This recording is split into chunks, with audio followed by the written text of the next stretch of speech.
and especially just understanding, explaining some of the specific traits. Conscientiousness, for example, is one of the things that most businesses say they want. Like, it's always on a job description or a job advertisement, one way or another, whether it's called work ethic, whether it's called, anything. That it's really about people being able to manage and motivate themselves at work and get a job done on their own, essentially. But interestingly, it's a personality trait that has kind of a wide range of different levels. So some people are very, very self-motivated, organized, sometimes to the point of extremes. Some people are more relaxed, more easygoing, more spontaneous. So let's say someone is lower on conscientiousness. How would you explain that to them? Or not explain to them how they are, but explain to them what's showing up on the report.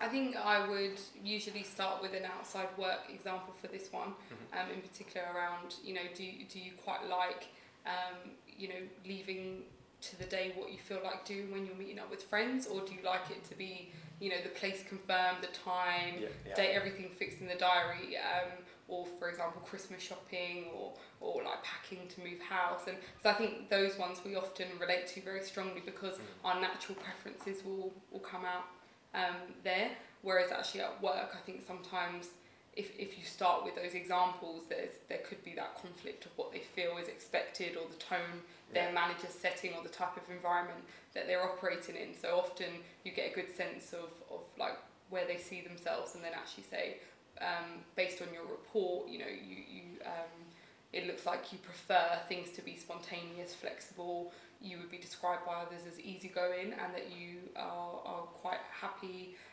to entertain different plans or sort of last minute changes, and likely to get your energy sort of right before a deadline. Once you've kind of set the out of work examples and then explain it at a trait level, they would say, yeah, typically in my experience they say, yeah, that's me. But at work, for example, there was someone that I used to work with who I think other people would have thought was very high on conscientious naturally. The diary was booked within 15-minute slots. Everything was just planned ahead of time. Any printing for the next set of workshops was done like 2 days in advance. Very, very structured individual. But she would say within the team that she would like to have a lot of flexibility within her weekends to just see what her and her husband felt like doing at the time, rather than it all being booked way in advance and kind of committed to, because she would feel a bit limited by that.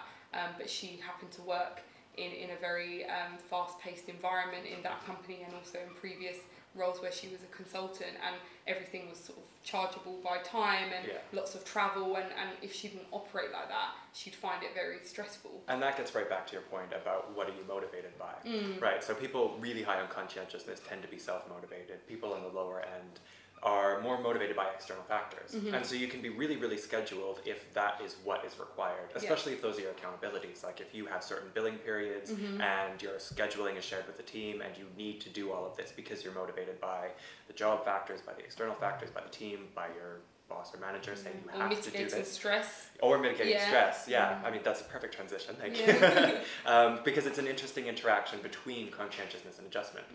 So, I mean, some people who have low adjustment tend to be more stressed, more worried, but there's all sorts of ways of managing that stress, again, right? So sometimes being scheduled is the best way to avoid the stress of uncertainty or ambiguity, or worrying that you're not going to get your own job done, is you schedule all that time.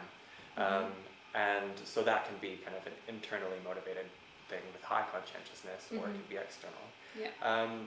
So when we're talking about that combination of conscientiousness and adjustment, one of the interesting discussions I always find is talking to people with lower adjustment and how they manage their stress at work.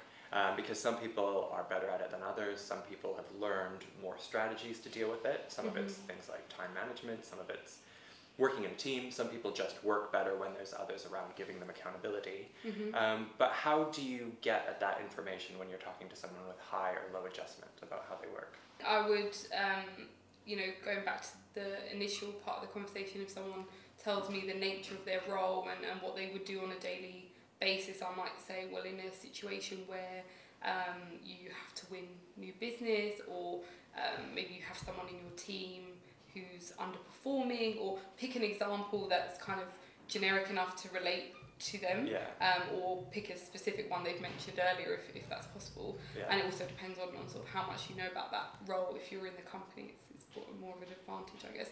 So then say, like, how would you typically react in those situations, or if you have time to plan before those difficult meetings, what are the types of strategies you use? And usually from their answer it will reveal that they're usually quite worried about it, that if they're thrown into those situations without preparation time, they feel even more stressed about it because they want to make sure they say the right thing. So often their answers will reveal where they are on the scale, and say, okay, it's interesting you say that.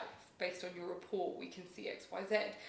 Because I think, again, if they can relate to the examples, that's always a good first step. And I think helping them understand when this is working well for you, you're likely to be seen as very perceptive to other people's emotions. You're likely to try and kind of plan for the worst and hope for the best. So you might even avoid some of that stress because you've anticipated it and got a contingency plan. Whereas maybe people that are very high in adjustment might not expect that worst case scenario to happen, and then they could be thrown by it, and they could also not realise that other people might find it much harder to deal with than they would. So also, if you're in a management position, you have to be aware of what are your team like and what do they need from you, because you create the environment that they operate in. So I think that's really important, and as long as you're using your stress as almost like an adrenaline fuel for you to kind of get the best out of you, to avoid you being complacent. If you know that you're good at something, you still want to make sure you've got a plan, in a sense of, I know that this person might ask me a difficult question, so I'm going to think about how I'd react or how I'd answer it. Whereas again, if you're super high on adjustment and more easygoing and spontaneous on the kind of conscientious side, you might not necessarily prepare as well. So it's just trying to see how it shows up, A, with other traits, B, with their examples, and just say none of these are good or bad within themselves. It's just how do they show up for you, and how does it allow you to be your best self?